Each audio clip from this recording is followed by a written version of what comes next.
नमस्कार साथियों, EPS 95 minimum pension बढ़ोतरी के एक और वीडियो में आप सभी का स्वागत है। साथियों, आज बात करेंगे ऐसी महत्वपूर्ण जानकारी की जिसको एक ईपीएस 95 पेंशनर्स ने साझा किया है, जिसमें उन्होंने ईपीएस 95 के लीगल पॉइंट ऑफ व्यू को ही चैलेंज किया है और उन्होंने कहा है कि जब तक ईपीएस 95 को कानूनी मान्यता नहीं मिल जाती है तब तक इसके बढ़ने के कोई आसार नहीं है। तो ये महत्वपूर्ण जानकारी आज इस वीडियो में हम साझा करने वाले हैं। तो वीडियो बहुत ही इंपॉर्टेंट होने वाला है, अंत तक आप वीडियो के साथ में बने रहिएगा ताकि पूरी जानकारी आपको मिल जाए। तो यहाँ पर देखिए, जानकारी के अनुसार यहाँ इन्होंने लिखा है कि न्यूनतम पेंशन बनाम लॉलीपॉप।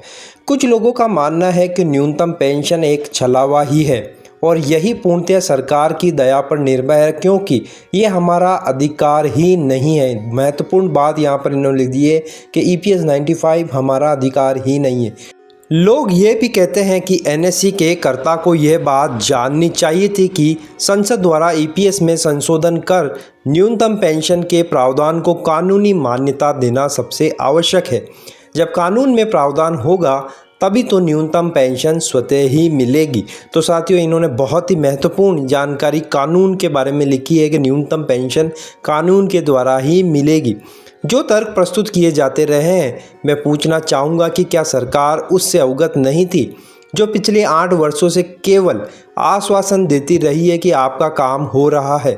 अनेक कमेटी बनी बिगड़ी, क्या जानकर विशेषज्ञों को इतना भी पता नहीं रहा होगा कि जो कमांडर अशोक रावत जी मांग कर रहे हैं वो तो नियमों में ही नहीं है, डीए नहीं है, मेडिकल फैसिलिटी नहीं है, पेंशन स्व-वित्तीय अंशदानों पर निर्धारित होती है, जहाँ न्यूनतम पेंशन देने जैसा कोई नियम नहीं है। तो महत्वपूर्ण डेटा यहाँ पर इन्होंने प्रस्तुत किया है कि ये सब कुछ कानूनों में लीगली बाध्य नहीं है, फिर भी कमेटियाँ बनाएगी और आश्वासन दिए गए। और तो और ये योजना के प्रणेता कांग्रेस के नेतृत्व वाली सरकार रही है। मेरा इतना ही कहना है कि जो नियम देश में हित में नहीं थे वो बदले गए, जो जनहित में नहीं थे वो बदले गए, जो कर्मचारियों और श्रमिकों के हित में समझे नहीं गए वो बदल दिए गए, जो कानून अंग्रेजों की देन थी वह बदले गए, जो किसानों की हित की बात है समझकर बदल गए। क्या सरकार को यह जरा भी महसूस नहीं हुआ कि कामगारों के लिए ईपीएस 95 की पेंशन योजना भी उनके हित में नहीं है? धारा 370 जैसी कानून को संशोधित किया जा सकता है, तो ईपीएस 95 जैसी नियमावली में संशोधन कौन सी बड़ी बात है। तो यहाँ पर इन्होंने 370 जो आर्टिकल भारतीय जनता पार्टी ने हटाया उसका रेफरेंस लेते हुए कह रहे हैं कि ईपीएस 95 में भी ऐसा संशोधन किया जा सकता है। आगे लिखते हैं, वास्तव में ईपीएस 95 के अंतर्गत जिन्हें जीवन यापन के लिए मात्र 600 या 1000 रुपये प्रदान किए जा रहे हो, क्या गरीबों के कल्याण की दावा करने वाली सरकार देश के लाखों पेंशनरों के साथ पिछले 8 सालों से लटकाए जाने की नीति अपनाए रखे हैं? वो क्या न्याय संगत प्रतीत होती है? सब कुछ समझ लेने के बाद भी कानून में संशोधन क्या सरकार स्वतः संज्ञान में लेकर नहीं कर सकती?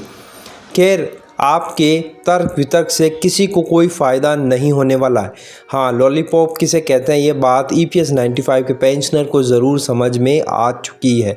तो साथियों, यहाँ पर इन्होंने सीधा सरकार पर उंगली उठा दी है कि जब सरकार को ये पता था कि ये सब कुछ नियमों में बाध्य है तो फिर वो 8 सालों से झूठा आश्वासन क्यों दे रही थी? क्यों एनएससी और पेंशनरों को झूठे आश्वासन देकर भ्रमित कर रही थी कि आपकी न्यूनतम पेंशन हम बढ़ा देंगे, और अब ये चीज़ें निकल कर आ रही कि ये तो नियमों में बंधे हुए हैं और कमेटी बनेगी, इस तरह से होगा उस तरह से होगा, और अब ये नियमों का हवाला दे रहे हैं। तो क्या 8 साल पहले इनको पता नहीं था? क्या इनके पास में कानून विशेषज्ञ नहीं मौजूद थे? सब कुछ होने के बावजूद भी सरकार झूठे आश्वासन ही दे रही थी। तो साथियों, आपका इस बारे में क्या ख्याल है? सरकार की इस दोहरी नीति के बारे में आप क्या सोचते हैं? कमेंट बॉक्स में अपनी राय ज़रूर बताइए। वीडियो आपको अच्छा लगा तो लाइक शेयर ज़रूर कर दीजिएगा। इसी तरह की खबरों के लिए आप चैनल को सब्सक्राइब ज़रूर कर लीजिए। तो फिर मिलते हैं, तब तक के लिए अपना ख्याल रखिए। जय हिंद, जय भारत।